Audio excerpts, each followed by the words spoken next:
Hello friends out there in YouTube land, Robert Hamm here with Robert Hamm Photography, and today we are continuing our conversation about the Mint TL70. This twin lens reflex camera that shoots Instax film is quite a bit of fun. It turns a lot of heads and I'm having a great time photographing with it, and I appreciate Mint sending this to me for review. But let's get down to the meat and potatoes. This camera's kind of mysterious. You know, people all over the internet have mixed results using the camera.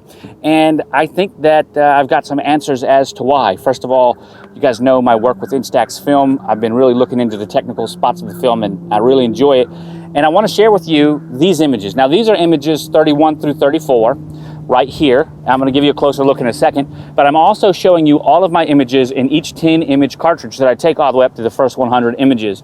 And although I've got a lot of success right now, my first cartridge was a utter failure. It didn't work out very well. But I did take some good data and information, and I was able to use that to help me with my second and third cartridge, and I have been very successful. Some of the images I'm going to show you right now look a little washed out and overexposed, and that is because I took them to share with you the different apertures and show you how the camera's metering so you can have the same information that I've got. Very important there. So without further ado, let's begin. The first image was taken right here at F bokeh, right? The little Easter egg bokeh. The light was orange inside the camera, and it's there to show you that anyone can make the mistake and not set your aperture ahead of time. It's easy to do, especially when you look through this big, beautiful viewfinder. You think it's all ready to go and perfect. And if you're not paying attention, you'll do this. And of course, that's $1. So no good there. Continuing on, I jumped straight to f16 because this camera should be able to meter with 1/500th of a second at f16 using the Sunny 16 rule on ISO 800 film, and we should be able to get just a slightly overexposed image and look and see what we got. A slightly overexposed image, maybe by 1 or 2 stops. So that tells us that without using any exposure compensation, the exposure compensation is set to 0 right here. That tells us that the camera is choosing a slightly longer shutter speed than maxing out at 1/500th of a second. If it was at 1/500th of a second, this would be much more crisp. In fact, it would look quite a bit more like this. Bingo. Here we go. This is F22 now, 1 stop down. We are now forcing the camera to shut down 1 stop by manually controlling the aperture. Notice I don't have any vignetting there. That's because I set the aperture very carefully to make sure that the aperture was centered with the lens. If you're getting vignetting on the outside of the lens, it's because the aperture is not set centered, it's slightly off. And I'll have a video on that to help you with that later.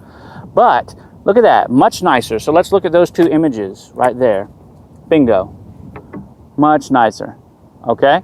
What we can see right here is we're getting closer, but this is where we want to be. This is image 34. Now, what happened here? Why is this one so nice? I'm still at f16. The difference is I have used a 10-stop neutral density filter.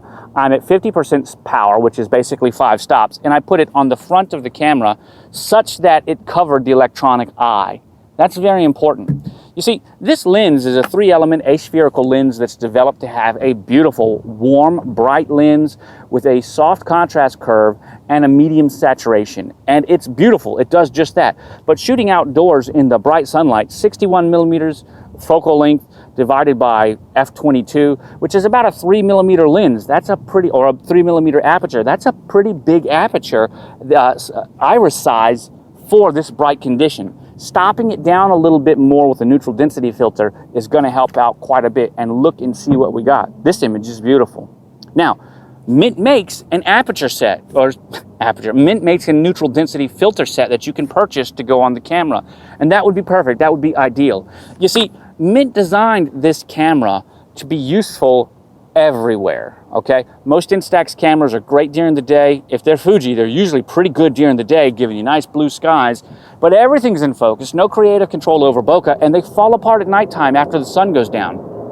Not the Mint camera. In fact, when the sun goes down at golden hour is when this camera begins to shine, really, because of that big, bright aperture. Now, when we look a little bit further into this, we find that we want to use a neutral density filter because we don't have any control over shutter speed.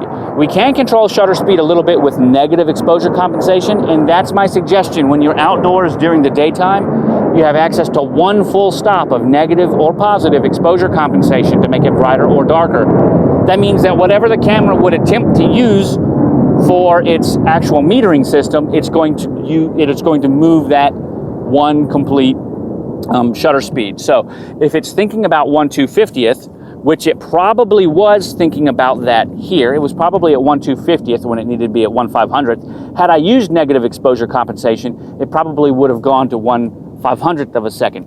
See, let's talk about the shutter speeds of the camera so that we understand what the camera's choosing.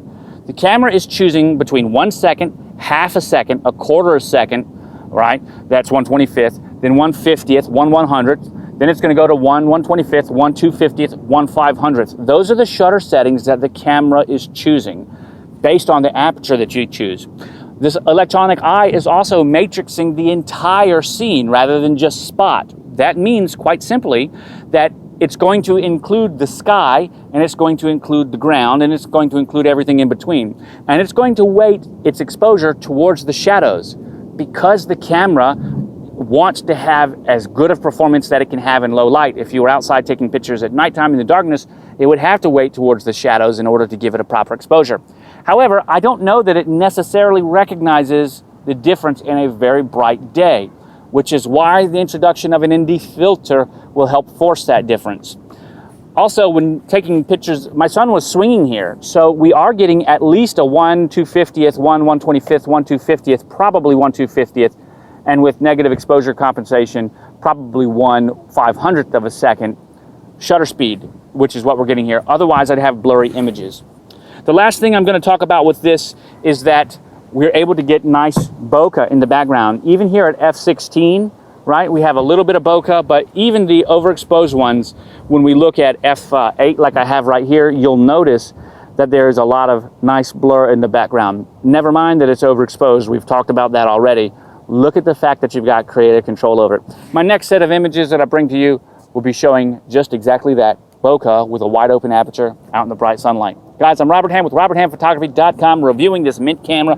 I'm having a blast with it. It's a little tricky to figure out, and I'm glad you joined me on this journey. Check me over on Instagram and Twitter at RobHammPhoto. Instagram's where you can find everything I'm doing with Instax and this awesome camera.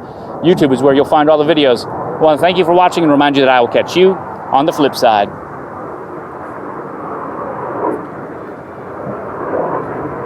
This is bonus. This is take 16. Take 16 between the winds, between KC-5s flying over me, between birds hitting me. I had a bird land on the table, between my box of stuff just flying everywhere, between the wind blowing this around. It's crazy. I'm surprised I even got this take. So if you watched this far, comment, well done.